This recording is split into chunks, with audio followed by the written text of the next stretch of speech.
Waalaikumsalam warahmatullahi wabarakatuh. Selamat malam Pak, Malam. terima kasih sudah meluangkan waktunya untuk diwawancarai. Boleh saya tahu nama Bapak dan jabatan Bapak?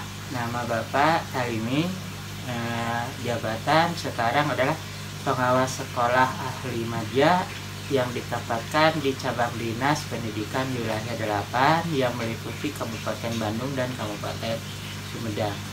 Bisa dijelaskan Pak apa saja tugas utama dari seorang pengawas? Nah, kebetulan untuk tahun sekarang berdasarkan Permendikbud tahun 2023 ada transformasi pengawas. Kalau dulu pengawas itu adalah pembinaan, sekarang ditambah menjadi pendamping dari mulai perencanaan, pelaksanaan, dan laporan di satuan pendidikan.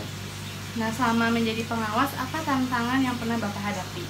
Nah, selama jadi pengawas itu karena kalau sekarang kita sesuai tupoksi, yaitu pengawasnya itu hanya membawahi 10 sekolah. Kalau tahun-tahun kemarin kita sebagai pengawas SMA di KCD 8 itu rata-rata 15 sampai 17 sekolah. Jadi yang pertama tantangannya itu adalah jumlah sekolah dampingan atau jumlah sekolah yang dibina itu terlalu banyak, dan dengan tempat yang berbeda-beda, yaitu di tiap kecamatan ada. Misal kalau tahun kemarin Bapak itu dari 17 sekolah binaan itu ada di Kecamatan Pangalengan, ada di Kecamatan Majalaya, ada di Kecamatan Cileunyi, ada juga di Kecamatan Ciwidey sampai Ranca Bali. Itu kalau tahun. Jadi yang pertama jumlahnya terlalu banyak dan menyebar di semua kecamatan yang ada. Jadi sekolah binanya itu terlalu banyak dan tempatnya sangat berjauhan. Nah, mulai tahun ini karena ada tambahan khususnya pengawas SMA itu sebanyak 9 orang yang berasal dari pengawas yang dari guru penggerak atau pengawas baru. Jadi kerja kita yang asalnya Bapak 17 sekolah menjadi 10 sekolah dan tempatnya tidak terlalu berjauhan. Misal sekarang itu Bapak hanya ada di Kecamatan Bale Endah, Kecamatan Soreang, Kecamatan Ciwidey, Pasir Jambu, dan Ranca Bali. Jadi masih tidak terlalu jauh jadinya. Itu yang pertama. Yang kedua, masih ada lagi. Tantangannya itu tiap sekolah itu memiliki kondisi yang berbeda-beda. Jangankan antara sekolah negeri dengan sekolah negeri, antara sekolah negeri dan swasta itu berbeda kondisinya, lingkungannya. Jadi kita harus melihat untuk sekolah A seperti apa, untuk sekolah B seperti apa. Jadi semuanya berbeda-beda. Kita memiliki metode yang berbeda itu berdasarkan hasil analisis apakah sekolah itu memiliki kepala sekolah yang udah di tahap bagus atau di pendampingan berkelanjutan atau di tahap dasar. Harus pendampingan, yang pendampingan itu harus kita bukan coaching lagi, tapi harus kita menekan kita sebagai pendampingnya itu misal harus ini harus dikerjakan seperti A, ini kerjakan B. Jadi harus to the point dan harus pembinaannya harus jelas gitu. Kalau sekolah-sekolah yang memiliki kepala sekolah yang hasil wawancaranya itu masih di tahap pertama, di tahap dasar. Ada lagi Pak tantangannya? Kalau yang lainnya yaitu tantangannya itu misal untuk tahun ini itu banyak sekolah-sekolah swasta yang guru-gurunya udah bagus, itu direkrut ke P3K, baik misal P3K tahap 1, P3K tahap 2 sampai P3K tahap 4 sekarang. Jadi sekarang dari sekolah-sekolah yang diselenggarakan oleh masyarakat itu banyak kekurangan guru. Ya, terus guru tersebut kita harus mendampingi lagi dari dasar gitu, karena banyaknya guru-guru baru dan dia banyak yang guru tersebut belum memiliki NUPTK, belum masuk Dapodik, sedangkan guru-guru yang bagusnya udah ditarik oleh negeri karena melalui jalur P3K.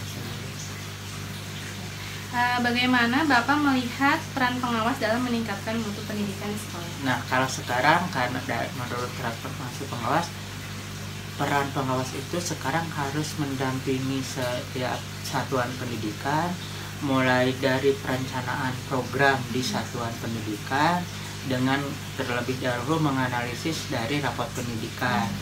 Kemudian selain merencanakan, kita mendampingi juga pelaksanaan program-program yang diselenggarakan di sekolah. Kemudian kita juga berperan mendampingi pelaporannya seperti apa. Jadi sekarang itu mendampingi dari mulai perencanaan, pelaksanaan sampai pelaporan.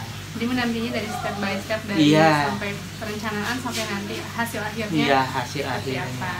Oke, baik Pak. Adakah program khusus yang saat ini sedang dijalankan untuk mendukung peningkatan mutu pendidikan? Nah, program khusus itu kan sekarang itu yang paling diutamakan yaitu tentang refleksi. Jadi kita usahakan setiap sekolah membudayakan refleksi itu harus merupakan wajib di satuan pendidikan. Misal ketika kita supervisi, bukan pada saat supervisinya, tapi setelah supervisi kita refleksi seperti apa.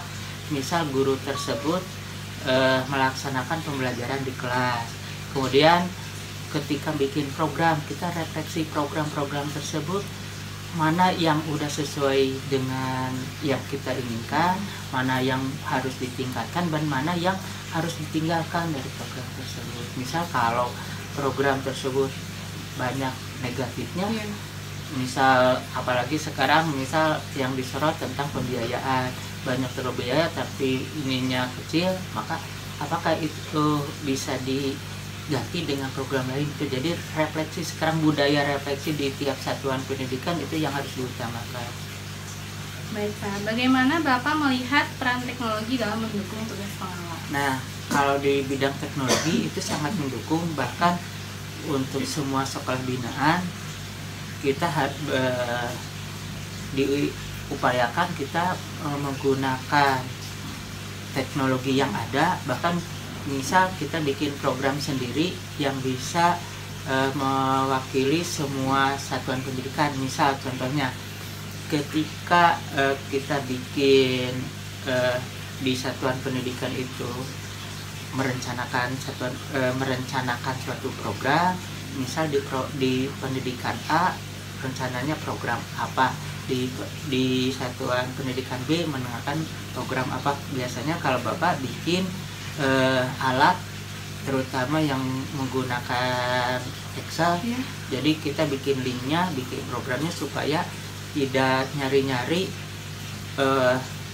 misal tentang penilai supervisi. Nah, supervisi itu udah include. Jadi ketika diklik misal nama satuan pendidikan, maka muncul siapa saja guru yang direfleksi. Misal di satuan pendidikan tersebut kita bikin link sendiri, bikin alat sendiri, dan itu juga biasanya ini kan ke teman pengawas lain, kalau mau digunakan silakan, kalau yang tidak juga mangga gitu, karena itu bikinan sendiri biasanya. Jadi sekarang lebih berbasis teknologi ya Pak? Kebanyakan berbasis teknologi, dari mulai merencanakannya, mulai melaksanakannya, supaya kita tahu. Misal di satuan pendidikan itu guru A itu udah sampai seperti apa ketika pembelajarannya, apakah udah layak, udah berkembang, atau udah mahir. Jadi kita kalau menggunakan aplikasi itu terkontrolnya lebih ini daripada secara manual. Ya baik Bapak, harapan Bapak terhadap dunia pendidikan ke depan seperti apa? Nah, untuk dunia pendidikan terutama harapannya itu karena kita berpusat pada siswa ya, kemudian terutama tentang pengembangan karakter, karena sekarang itu Bapak Ibu guru banyak yang menjadi was-was ketika untuk menegakkan atau mendisiplinkan tentang karakter. Ketika orang tua tidak percaya 100% terhadap sekolah. Jadi harapannya orang tua itu percaya di kesatuan pendidikan untuk mendidik siswa-siswinya atau mendidik putra-putrinya dalam mencari ilmu, kemudian membimbing karakter di satuan pendidikan. Baik Bapak, terima kasih banyak atas waktunya dan informasinya. Informasinya sangat bermanfaat sekali. Semoga Bapak dan keluarga sehat selalu. Terima kasih banyak Bapak. Sama-sama.